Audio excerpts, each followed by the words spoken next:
আসসালামু আলাইকুম, কেমন আছেন সবাই? আশা করি ভালো আছেন। আজকে আমি আপনাদের জন্য নিয়ে এসেছি কচুরমুখী দিয়ে চিংড়ি মাছের রেসিপি বা চিংড়ি মাছ দিয়ে কচুরমুখী রেসিপি, যেটাই বলেন না কেন। এটা কচুরমুখী বা কচুর ছড়া যে যার নামে জানে। এখানে আমি নিয়ে নিয়েছি কচুরমুখী আর নিয়ে নিয়েছি চিংড়ি মাছ। এখন আমি চুলায় চলে যাচ্ছি। চুলায় একটি প্যান বসিয়ে দিয়েছি আর এই প্যানটা হালকা গরম হয়ে আসলে এর মধ্যে দিয়ে দিচ্ছি আস্ত জিরা। জিরাটাকে আমি হালকা জালে সুন্দর করে মুচমুচো করে ভেজে নিয়েছি। ভেজে নেওয়া হয়ে গেলে এখন আমি উঠিয়ে নিচ্ছি জিরাগুলো। এবার ওই প্যানে আমি সামান্য একটু তেল দিয়ে দিচ্ছি। তেলটাকে দিয়ে কচুরমুখীগুলো ধুয়ে কেটে রেখেছিলাম সেগুলোকে দিয়ে দিলাম।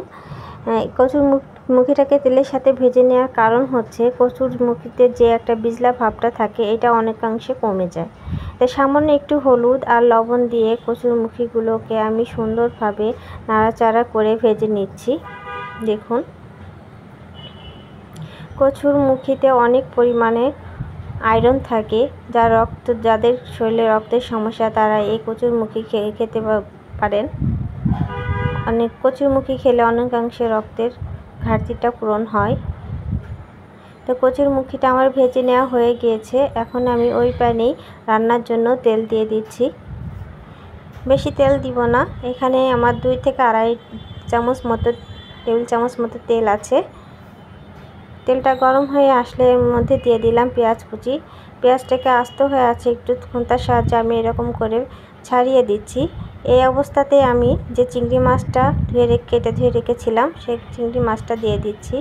আপনারা দেখবেন আমরা অনেক রান্নাতেই পেঁয়াজের সাথে আমি চিংড়ি মাছটা ভেজে নিয়ে থাকি।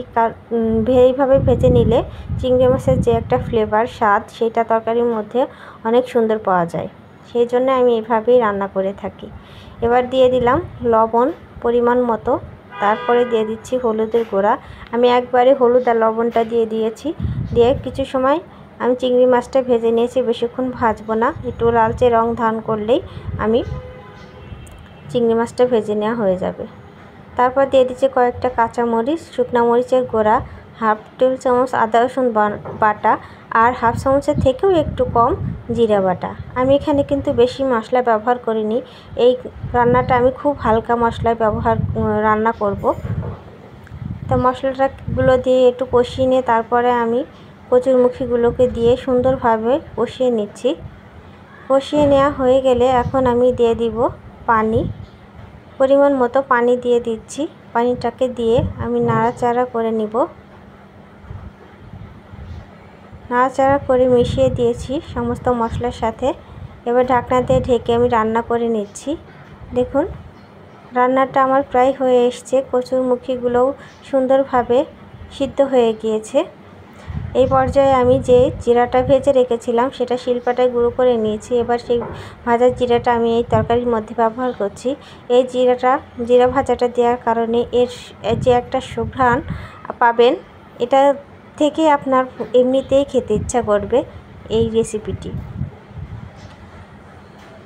আমি এর থেকে আর বেশি ঝোল কমাবো না, এই পর্যায়ে রাখবো, কারণ কচুরমুখীতে নামানোর পরে ঝোলটা অনেকাংশে টেনে নিবে। তা আপনাদেরকে নামিয়ে পরিবেশন করে দেখাচ্ছি। দেখুন কতটা সুন্দর হয়েছে। আমার এই রেসিপিটি যদি ভালো লেগে থাকে প্লিজ লাইক, কমেন্ট, শেয়ার ও সাবস্ক্রাইব করতে ভুলবেন না। তাহলে সেখানেই বিদায় নিচ্ছি। আল্লাহ হাফেজ।